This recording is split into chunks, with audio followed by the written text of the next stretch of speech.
যুদ্ধ বাতিল করে নতুন যুদ্ধে ঝাঁপিয়ে পড়ল ভারত পাকিস্তান। আর এরই মাঝে আমাদের হাতে এসেছে যুদ্ধের সবথেকে গুরুত্বপূর্ণ আপডেট সংবাদ। প্রথমেই জানাবো, সিএনএনের দাবি পাকিস্তানের শক্তিশালী আঘাতে ভারত প্রথম যুদ্ধবিরতির প্রস্তাব দেয়। দিল্লি এবং ইসলামাবাদ যুক্তরাষ্ট্রের প্রেসিডেন্ট ডোনাল্ড ট্রাম্পের মধ্যস্থতায় যুদ্ধবিরতিতে সম্মত হওয়ার কয়েক ঘন্টার মধ্যেই আবারও পাল্টা হামলা শুরু হয়েছে। সিএনএন দাবি করে জানিয়েছে, পাকিস্তানের পাল্টা হামলার পরই ভারত কোনো তালকুল না পেয়ে তারা যুক্তরাষ্ট্র এবং সৌদি আরবের হাতে পায়ে ধরে কান্নাকাটি শুরু করে যুদ্ধবিরতি করার জন্য। এরপরই সৌদি আরব এবং যুক্তরাষ্ট্রের অনুরোধে পাকিস্তান যুদ্ধবিরতি করতে রাজি হয়েছে। কিন্তু যুদ্ধবিরতির কয়েক ঘন্টা পর আবারও নতুন করে কাশ্মীরে হামলা শুরু হয়েছে। এরপর জানাবো, ভারতের S-400 ধ্বংসের দাবি পাকিস্তানের। ভারতের অত্যাধুনিক আকাশ প্রতিরক্ষা ব্যবস্থা এয়ার ডিফেন্স সিস্টেম S-400 ধ্বংসের দাবি করেছে পাকিস্তান। এতেই ভারত নাস্তানাবুদ হয়ে পড়েছে। এছাড়াও ভারতের বিভিন্ন সামরিক ওয়েবসাইটগুলো পাকিস্তান বাতিল করে দিয়েছে। জানাবো, পাকিস্তানের প্রশংসা করলেন চীনের পররাষ্ট্রমন্ত্রী। সামরিক স্থাপনায় হামলা, পাল্টা হামলার মধ্যে আজ যুদ্ধবিরতি ঘোষণা দিয়েছে ভারত ও পাকিস্তান। এরপরই চীনের পররাষ্ট্রমন্ত্রী ইয়াংই পাকিস্তানের প্রশংসা করেছেন। তিনি বলেন, পাকিস্তান যে ধরনের বড় আক্রমণ থামিয়ে দিয়েছে সত্যি প্রশংসার দাবিদার, এবং পাকিস্তান একা নয়, এই যুদ্ধে পাকিস্তানের পাশে আসে চীনের সরকার। জানাবো, দক্ষিণ এশিয়ায় সংঘাতের নতুন অধ্যায়, ভারত পাকিস্তান ড্রোন যুদ্ধ। প্রথমবারের মতো ড্রোন যুদ্ধে জড়ালো দক্ষিণ এশিয়ার পারমাণবিক শক্তিধর দুই প্রতিবেশী রাষ্ট্র ভারত ও পাকিস্তান। গতরাতে পাকিস্তানের বিরুদ্ধে ভারত নিয়ন্ত্রিত কাশ্মীর ও পাঞ্জাবে 3টি সামরিক স্থাপনায় ড্রোন হামলার অভিযোগ তুলেছে নয়াদিল্লি, খবর বিবিসি। এবং সর্বশেষ জানাবো, আওয়ামী লীগকে যে সতর্ক বার্তা দিলেন হাসনাত আব্দুল্লাহ। সব ধরনের কার্যক্রম নিষিদ্ধ হয়েছে। রাজনৈতিক দল বাংলাদেশ আওয়ামী লীগের মুখ্য ভূমিকায় ছিলেন জাতীয় নাগরিক পার্টির মুখ্য সংগঠক দক্ষিণাঞ্চল হাসনাত আব্দুল্লাহ। তিনি বলেন, আওয়ামী লীগ ধর জেলে ভর। আজ তার ব্যক্তিগত ভেরিফাইড ফেসবুক আইডিতে এই ঘোষণা দিয়েছেন হাসনাত আব্দুল্লাহ। প্রিয় দর্শক, এতক্ষণ শুনছিলেন সংবাদ শিরোনাম, এবারে বিস্তারিত। তবে তার আগে বন্ধুরা, অনুরোধ থাকবে এই সংবাদটিতে একটি লাইক দিন। এই চ্যানেলে আপনি নতুন হয়ে থাকলে আমাদের সংবাদটি দেখতে দেখতে চ্যানেলটি সাবস্ক্রাইব করে রাখুন। কমেন্ট করে বন্ধুরা আপনার মূল্যবান মতামত জানিয়ে দিন আপনি বিশ্বের কোন দেশ থেকে বা বাংলাদেশের কোন স্থান থেকে আমাদের সংবাদটি দেখছেন এবং শুনছেন। আর বন্ধুরা, ভারত পাকিস্তান যুদ্ধে আপনি কোন দেশকে সমর্থন করেন কমেন্ট করে জানিয়ে দিন। আপনি যদি পাকিস্তানকে সমর্থন করেন তাহলে পাকিস্তান জিন্দাবাদ লিখে কমেন্ট করে জানিয়ে দিন। আর যদি ভারতকে সমর্থন করেন তাহলে জয় হিন্দ লিখে কমেন্ট করে বিশ্ববাসীকে জানিয়ে দিন। এবারে বিস্তারিত। পাকিস্তানের শক্তিশালী জবাবের পরই ভারত প্রথম যুদ্ধবিরতির প্রস্তাব করে।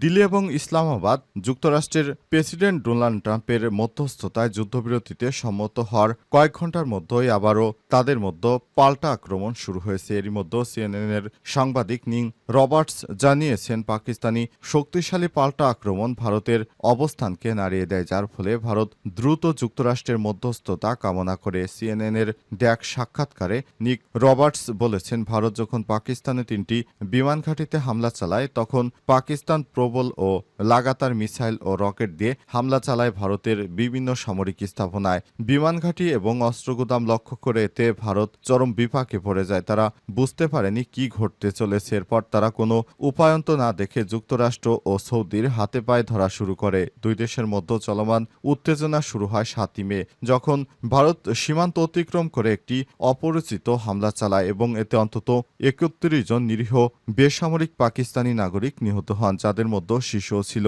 এর জবাবে পাকিস্তান 5টি ভারতীয় যুদ্ধ বিমান ধ্বংস করে ফেলে। এরপর গতকালই তাদের 2টি রাফাল যুদ্ধ বিমান আবারও ভূপাতিত করে পাকিস্তান, যার মধ্যে প্রথম দিন ছিল 3টি রাফাল, আবার গতকাল 2টি। এছাড়াও রাশিয়ার তৈরি 2টি, মোট 60টি যুদ্ধ বিমানকে এবং ড্রোনকে গুলি করে ভূপাতিত করেছে পাকিস্তান সেনাবাহিনী। এ সময় ভারতের বেশ কিছু ড্রোন পাকিস্তানের আকাশ সীমায় পাঠায়, যেগুলোর মধ্যে প্রায় 80টি গুলি করে ভূপাতিত করেছে পাক সেনারা। এরপরই ভারত কোনো উপায়ন্ত না দেখে দুই দেশের মধ্যে চলমান সংঘাত নিরসন করার জন্য যুক্তরাষ্ট্র ও সৌদি আরবের কাছে হাত পাতে এবং অবশেষে যুদ্ধবিরতিতে পাকিস্তানকে রাজি করেছে এই দুই দেশ।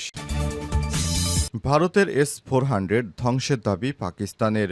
ভারতের অত্যাধুনিক আকাশ প্রতিরক্ষা ব্যবস্থা S-400 ধ্বংসের দাবি করেছে পাকিস্তান। একই সঙ্গে সাইবার হামলা করে বিজেপির সব ওয়েবসাইট হ্যাক করারও দাবি তাদের। আজ অপারেশন বুনিয়ান মারসুস নামের ওই হামলার পর ভারত শাসিত পাঞ্জাবের জলকান্দার জেলায় আদমপুরে অবস্থিত নিরাপত্তা ব্যবস্থা ধ্বংসের দাবি করেছে তারা।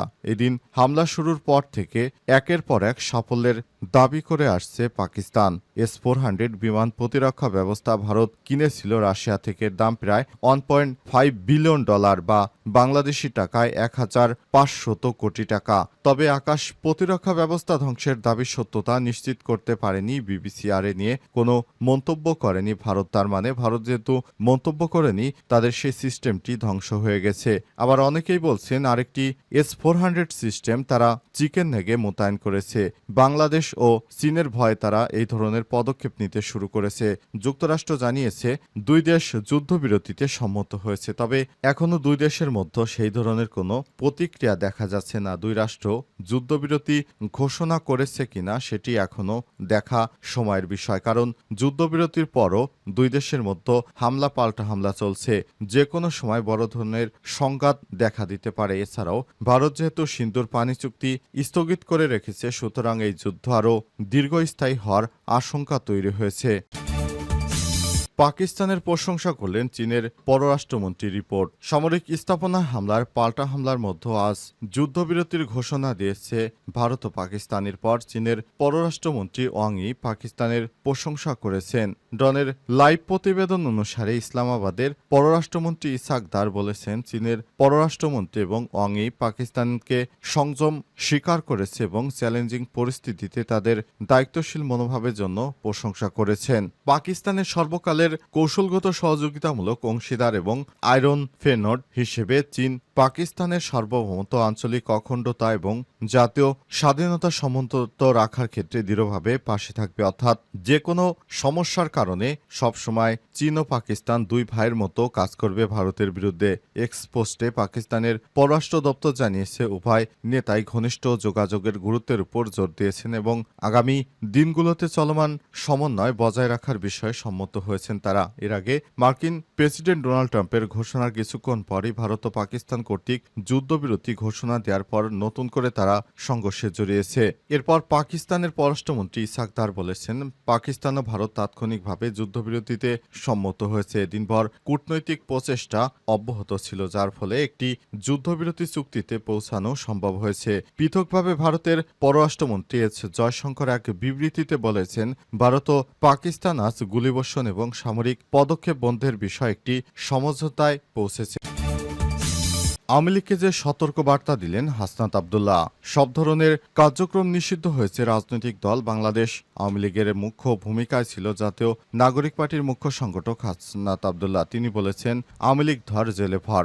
আজ ভোরে তার ব্যক্তিগত ভেরিফাইড ফেসবুক অ্যাকাউন্টে এক স্ট্যাটাসে এমন মন্তব্য করেছেন তিনি। হাসনাত পোস্টে বলেছেন লীগ ধর জেলে জেলে ভর। এর আগে শনিবার আওয়ামী লীগ নিষিদ্ধের খবরে সামাজিক যোগাযোগ মাধ্যম ফেসবুকে দেওয়া প্রতিক্রিয়া হাসনাত আব্দুল্লাহ বলেছেন আওয়ামী লীগ নিষিদ্ধ করা সহ ছাত্র জনতা ঘোষিত ৩ দফার একটি দফা বাকি থাকা পর্যন্ত ছাত্র জনতা রাজপথ ছাড়বে না। তিনি আর বলেন ৩ দফার একটি দফা বাস্তবায়ন না হলে আমরা কেউ এই রাজপথ ছাড়ব না। আমরা ৫ই আগস্টের অসমাপ্ত কাজ শেষ করতে এসেছি। হাসনাত আব্দুল্লাহ আরও বলেন এই দাবিগুলো আমাদের সংগ্রামের মূলমন্ত্র। এগুলো কোনো রাজনৈতিক ছক নয়, এটি শহীদের রক্তের বিনিময়ে গঠিত দাবি। প্রিয় সংগ্রামী সহযোদ্ধারা, আপনারা ঐক্যবদ্ধ থাকুন, কোনো ষড়যন্ত্রের ফাঁদে পা দেবেন না। দাবি আদায় না হওয়া পর্যন্ত এই আন্দোলন চলমান থাকবে বলে ঘোষণা করেছেন বাংলাদেশের এনসিপির দক্ষিণাঞ্চলের মুখ্য সংগঠক হাসনাত আব্দুল্লাহ। হাসনাত আব্দুল্লাহ জুলাই অভ্যুত্থানের সবথেকে পরিচিত মুখ। নাহিদ ইসলামের পরই তার ভূমিকা সবথেকে বেশি বলে মনে করা হয়। তিনি একাই বাংলাদেশের সমস্ত ফ্যাসিবাদের দোসরদেরকে একাই শিক্ষা দিয়ে থাকেন। হাসনাত আব্দুল্লাহ এমন একজন নেতা বাংলাদেশে হয়তো শেরেবাংলা একে ফজলুল হক বা শেখ মুজিবুর রহমানের পর বাংলাদেশে যদি কোনো নেতা এমন বার্তা দিয়ে থাকেন, এমন সাহসীকর পদক্ষেপ নিয়ে থাকেন, তিনি হচ্ছেন হাসনাত আব্দুল্লাহ।